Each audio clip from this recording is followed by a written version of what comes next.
Supreme Commander Zextal's footsteps echoed through the crystalline halls of the Imperial Council chamber, each step radiating the confidence of someone who had conquered 18 civilizations. His scaled fingers tapped against the data slate containing his latest conquest proposal as he approached the towering doors of the chamber. The council members sat in their elevated positions, their bioluminescent markings glowing with varying intensities, a sign of anticipation among the Kralax. Zextal's own markings pulsed with pride as he activated the holographic display. Esteemed Council, I present to you our next target, a planet designated Earth by its inhabitants. The hologram showed a blue-green sphere, rotating slowly, a water-rich world with approximately 8 billion inhabitants, divided into what they call nations, a concept that will prove advantageous to our conquest. A ripple of clicking sounds, the Kralax equivalent of appreciative murmurs, filled the chamber. Zextal zoomed in on various cities, his four-fingered hand gesturing elegantly through the holographic display. Their technological level is precisely where we want it. Advanced enough to have basic global infrastructure we can utilize, yet primitive enough to pose no real threat. They haven't even established a permanent presence on their own moon, despite reaching it once with primitive chemical rockets. Council member Vexar leaned forward, her ceremonial armor catching the light. Their military capabilities. Zextal's mouth ridges curved into what humans would recognize as a smile, laughably outdated. They still primarily use chemical projectile weapons. Their most advanced aircraft would be no match for even our civilian transport vessels. Their naval forces, he paused for dramatic effect, still float on water. The chamber filled with the clicking sound of Kralax laughter. From the lower tier of the chamber, a voice spoke up. Supreme Commander, if I may. Zextal turned, annoyed at the interruption. It was Junior Analyst Kirtal, barely into her third molt cycle. Her presence here was merely a formality, part of the Empire's program to train future advisors. Speak, Junior Analyst, he permitted, his tone carrying just enough edge to remind her of her place. I've been studying their information networks, and I've noticed some concerning patterns. Kirtal's markings pulsed with scholarly enthusiasm. They possess an unusual adaptability. Their warfare strategies have evolved more in the past century than most species achieve in a millennium, and their responses to crisis situations show. Junior Analyst, Zextal interrupted, his own markings flashing with irritation.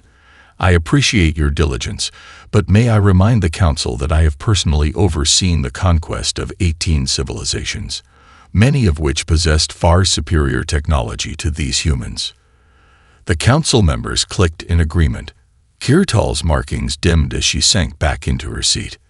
Now, Zextal continued, bringing up a new hologram showing Earth's major cities. I propose we begin with simultaneous shows of force over their largest population centers. Based on previous conquests, I expect total surrender within 3 planetary rotations. I've already selected several of their more impressive structures as potential command centers. Their United Nations building, for instance, would make an excellent processing facility for human resources. The Council's approval was unanimous. As Zextal strode out of the chamber, he allowed himself to imagine the monuments they would build on Earth to commemorate this conquest. Perhaps they would preserve some of the human cities as museums, reminders of yet another primitive species that fell to the mighty Kralax Empire. Behind him, Junior Analyst Kirtal stared at her own data slate, at the statistics that none of her superiors wanted to see. Statistics that suggested humans might be very different from anything the Kralax had ever encountered before. The Kralax war fleet materialized above Tokyo in the pre-dawn hours, their quantum drives causing the city's electronics to flicker momentarily. Supreme Commander Zextal stood on the bridge of his flagship, anticipating the waves of panic that would sweep through the primitive city below. Begin the standard intimidation protocol, he ordered, his markings glowing with predatory anticipation. The massive ships activated their exterior illumination, bathing the sleeping city in harsh alien light. The sound cannons powered up, ready to emit the bone-shaking frequencies that had broken the will of so many species before. But something was wrong. Supreme Commander, his communications officer called out, confusion evident in his clicking speech. The humans, they're not running. Zextal strode to the observation screen. Below, thousands of tiny lights had begun appearing throughout the city, not emergency vehicles, but phone screens. Within minutes, the humans' primitive information network was alive with activity. There, coordinating, the officer continued, incredulous, through something called Twitter and Line. Civilian communications are being used to organize evacuation routes, share our ship's positions, and they're making jokes about us. Someone had already posted a comparison image of their flagship to a popular anime character, garnering millions of shares. Zextal's markings flashed with rage. Jam their communications, he ordered. The Kralax activated their electronic warfare systems, expecting silence to fall over the city. Instead, something even more baffling occurred. Sir, they're switching to alternative methods. We're detecting high-frequency radio transmissions, Morse code. Some humans are using something called ham radio. In a small apartment in Shinjuku, 68-year-old Tanaka Hiroshi, a lifelong radio enthusiast, had just become one of humanity's most valuable assets. His vintage radio equipment, lovingly maintained for decades, was now connecting a network of operators across Asia. Impossible, Zextal hissed. Deploy the ground forces. Show them what real warfare looks like. The first wave of Kralax troops descended upon the city, their armor systems optimized for maximum psychological impact. They expected to find chaos. Instead, they found preparation.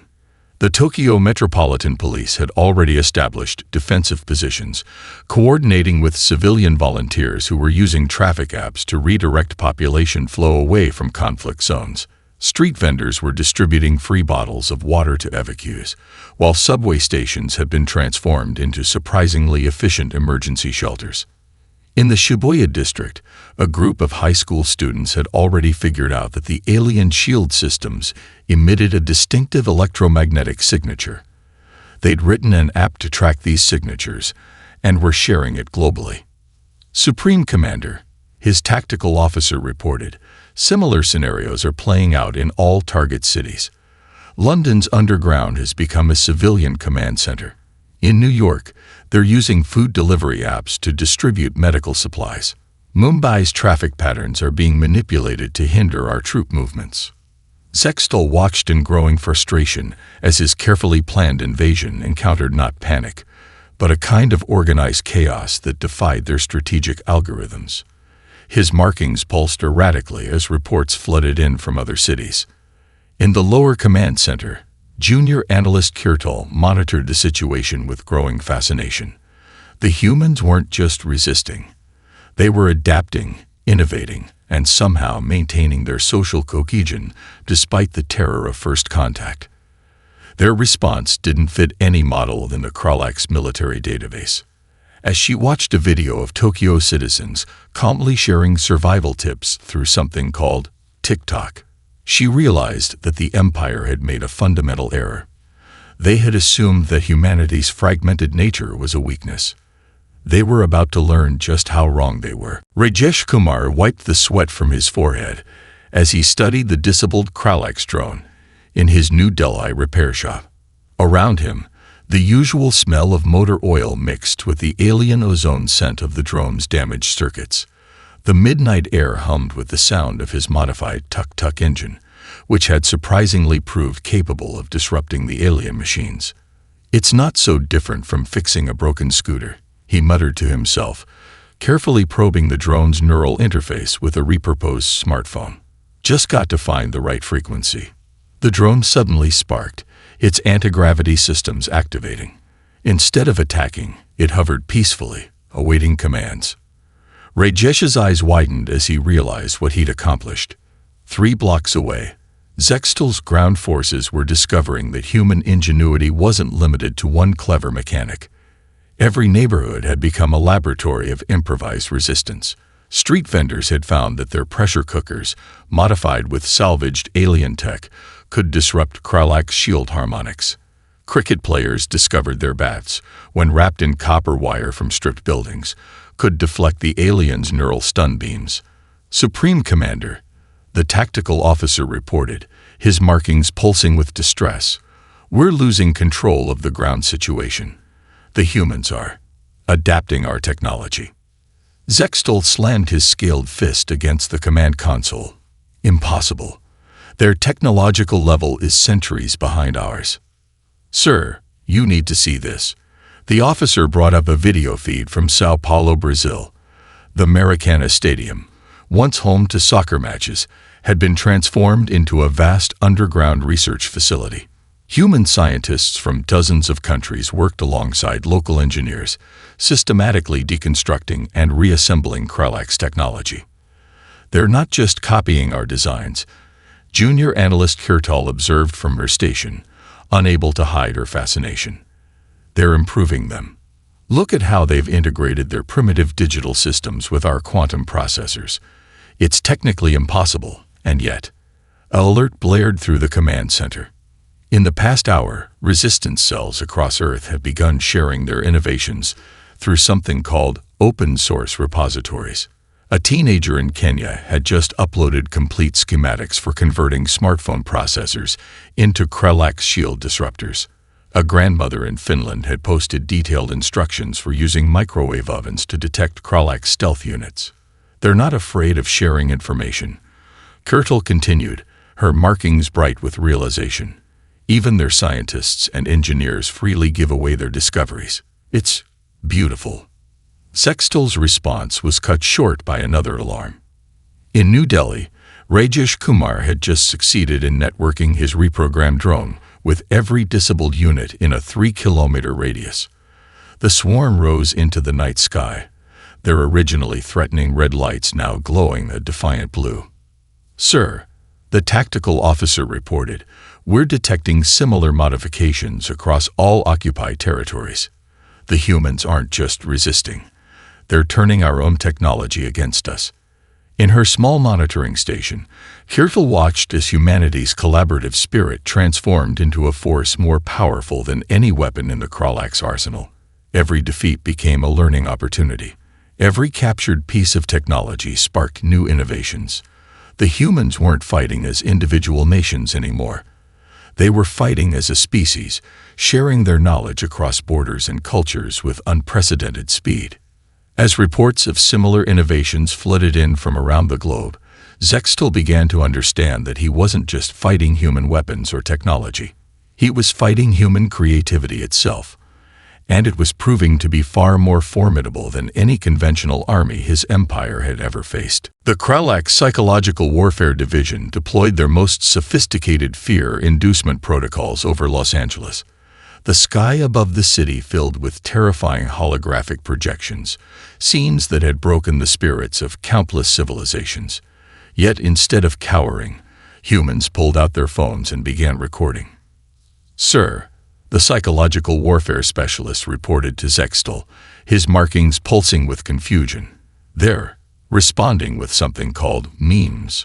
On millions of screens worldwide, the fearsome image of a Kralak's warrior was being shared, photoshopped to wear a flower crown. Another showed their dreaded planet killer ship with the caption, Space Roomba, Extra Large Edition. The more the Kralaks tried to terrify, the more humans transformed their threats into entertainment. This is unprecedented, junior analyst Kirtal observed, scrolling through human social media. Their ability to use humor as a psychological defense mechanism is remarkable. They're not just resisting our fear tactics, they're undermining them completely. The situation grew more concerning when younger Kralak soldiers began showing signs of contamination. During a routine patrol in Manhattan, a squad commander discovered his troops watching human cat videos on confiscated phones. In Sydney, a Kralak's unit had become obsessed with something called food blogs. Zextal paced the command center, his markings flashing with barely contained rage. Deploy the memory suppressors. Show them visions of their worst fears. The Kralax unleashed their most potent psychological weapons, direct neural interfaces designed to trap enemies in loops of their deepest terrors. But humanity's response left them baffled once again. In Seoul, a group of horror movie enthusiasts began rating and reviewing the induced nightmares, offering constructive criticism on scare techniques.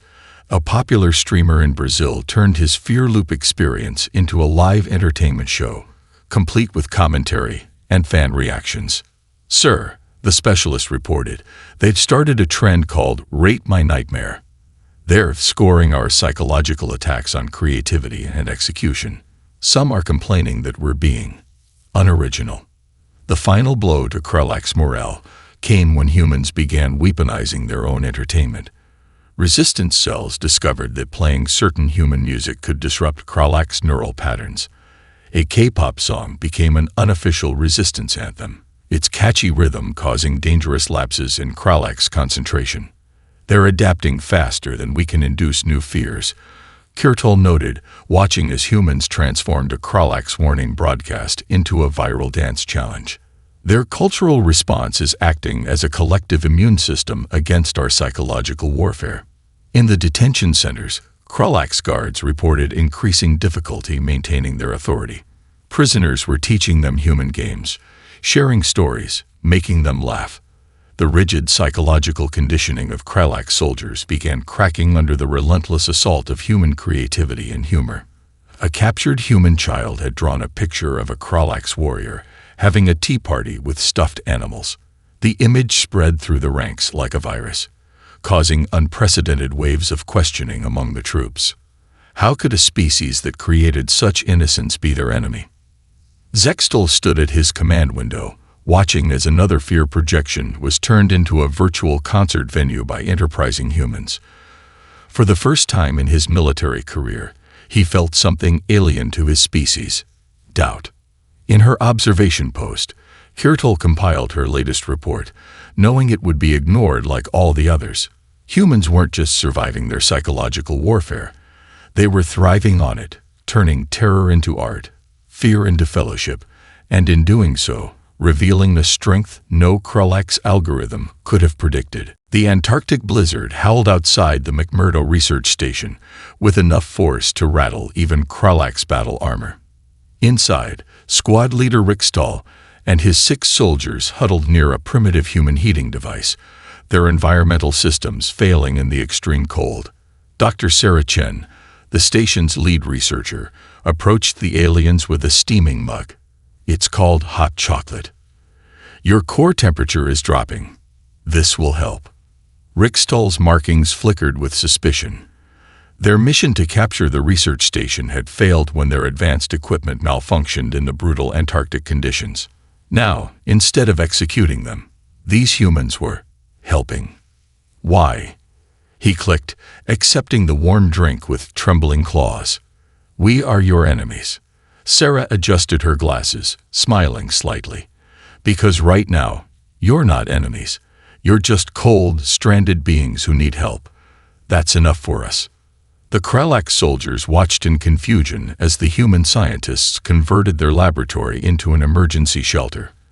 Dr. Rodriguez, the station's engineer, even began repairing their damaged equipment, fascinated by the alien technology. "Your thermal regulators are impressive," he commented, examining a soldier's armor. "But they're not designed for Earth's extreme conditions. See how the crystalline matrix gets brittle at these temperatures." In orbit, junior analyst Kirtol monitored the situation with growing interest. Similar scenarios were playing out across Earth. In the Amazon rainforest, a crashed Kralax scout team was rescued by indigenous guides. In the Sahara, Bedouin tribes shared their water and knowledge of desert survival with stranded alien units.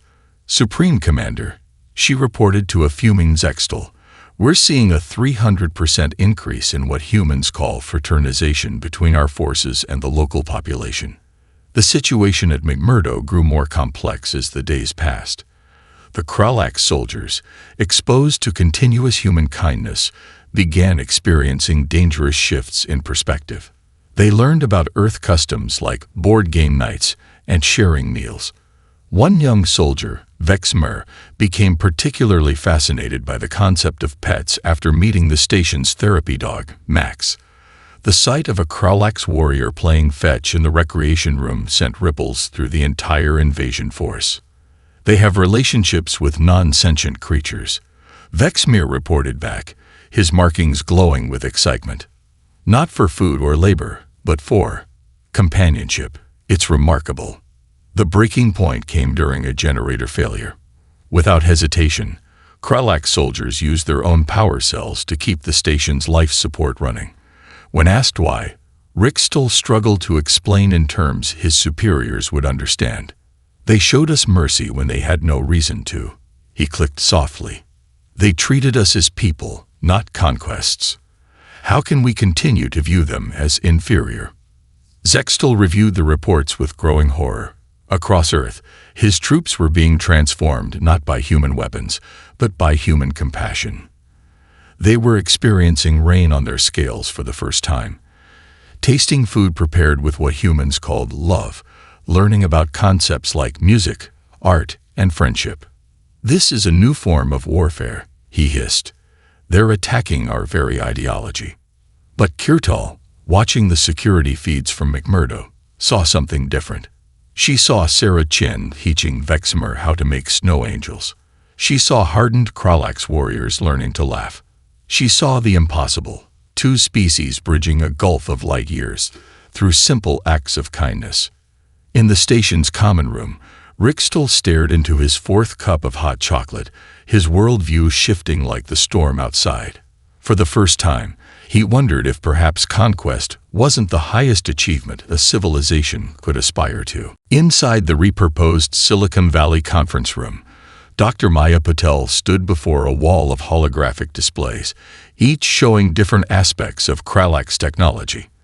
Around her, a global team of scientists and engineers worked tirelessly, their diverse backgrounds united by a single purpose. Their quantum matrices are elegant, she explained to a colleague while manipulating a 3D projection, but they never considered combining them with neural networks. They've had AI for centuries, but used it like a hammer instead of a brush. The room buzzed with activity as teams from different disciplines cross-pollinated ideas. A video game developer from Poland collaborated with a quantum physicist from Iran, while a teenage hackathon champion from Singapore debugged code alongside a veteran NASA engineer. In orbit, junior analyst Kirtal watched the humans with growing amazement. Supreme Commander, they're not just copying our technology anymore. They're reimagining it. Zextal stormed into the monitoring station, his markings pulsing with fury. More reports had arrived of troops deserting after exposure to human culture. Just yesterday, an entire platoon had abandoned their posts to attend something called a music festival. How are they doing this? He demanded, watching the screens showing human innovation at work. Their scientific progress should take decades, not days. Sir, Kirtal ventured, I believe it's their approach to knowledge. They don't restrict information flow like we do. They share everything, building on each other's ideas in real time. Look. She brought up feeds showing global collaboration in action. University students in Brazil were improving shield designs developed in Japan. A breakthrough in weapons systems by a team in Kenya was being simultaneously implemented by resistance cells in Canada and Australia. And it's not just their scientists, she continued. Everyone contributes. A chef in Paris figured out how to detect our stealth units by observing how they affect soufflé rise patterns. A street artist in Mexico City discovered that certain paint pigments interfere with our optical camouflage. The situation deteriorated further as more Kralax troops experienced human culture firsthand. Soldiers were requesting vacation time, a concept that horrified their superiors. Some had begun decorating their quarters with earth artwork. Others were experimenting with human clothing during off-duty hours. Sir, a communications officer interrupted, we're detecting unauthorized transmissions from our own ships. The crews, they're sharing human entertainment with each other. Zextal watched in disbelief as his mighty invasion force succumbed not to human weapons, but to human ideas. Concepts like weekends and hobbies spread through the fleet like a virus.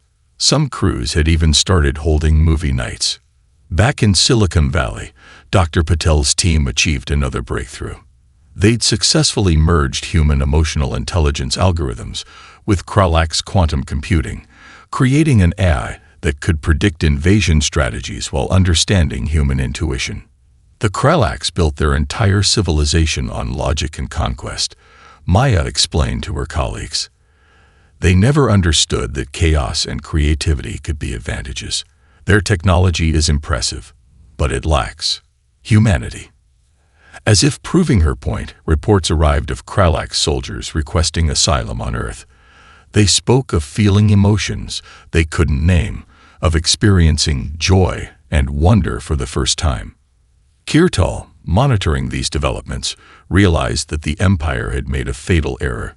They had assumed that humanity's diversity, their emotional nature, their seeming disorder were weaknesses to be exploited. Instead, these very qualities had become weapons more powerful than any in the Kralak's arsenal. In her private log, she wrote, "We came to conquer their world, but they have conquered our minds with something far more potent than force.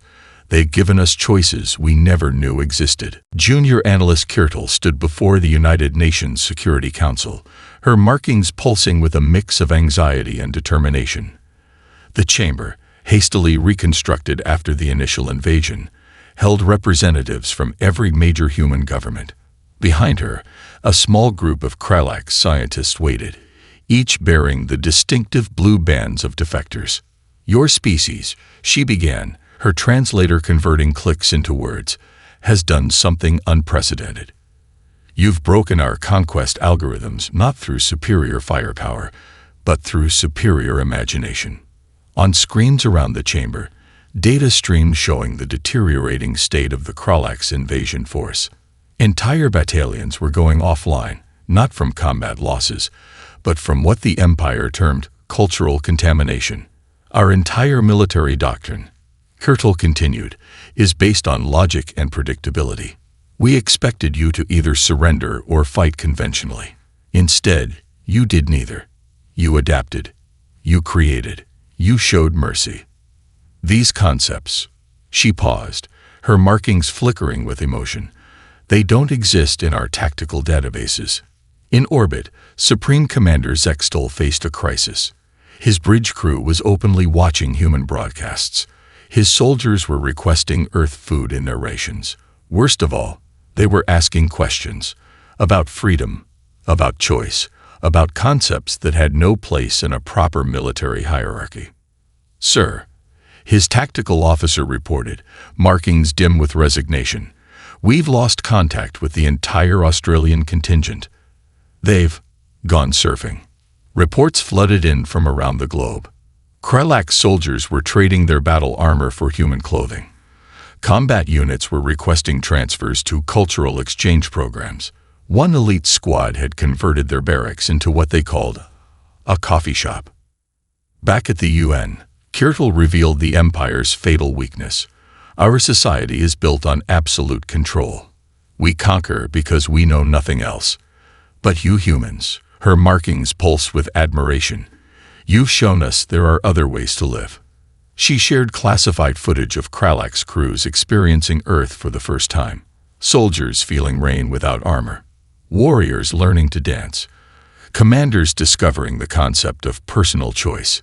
Each experience created cracks in the Empire's conditioning. "The Empire thought your emotions made you weak," one of the defector scientists added. "They didn't understand that feeling deeply is what makes you adapt so quickly, innovate so readily, and connect so easily with others, even your enemies." In his flagship, Zextol received the final blow to his authority.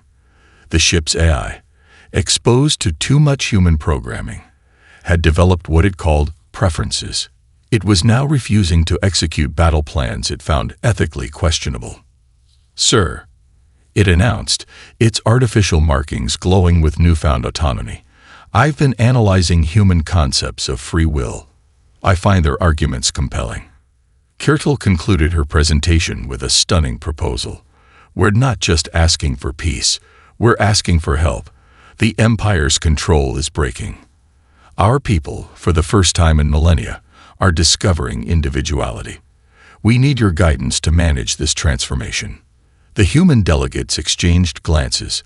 This was more than victory. It was an opportunity to forge something entirely new. As the council deliberated, Kirtle received a message from her former commander. Zextal's markings in the transmission were dim, defeated. The invasion force. He clicked slowly. It's not just failing. It's evolving.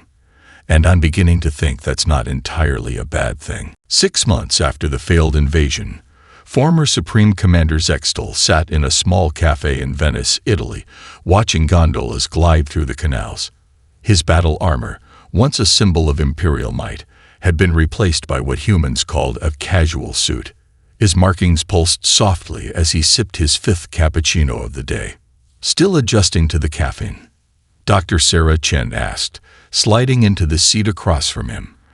After the Antarctic incident, she'd become one of the lead scientists in the Human Kralax integration program.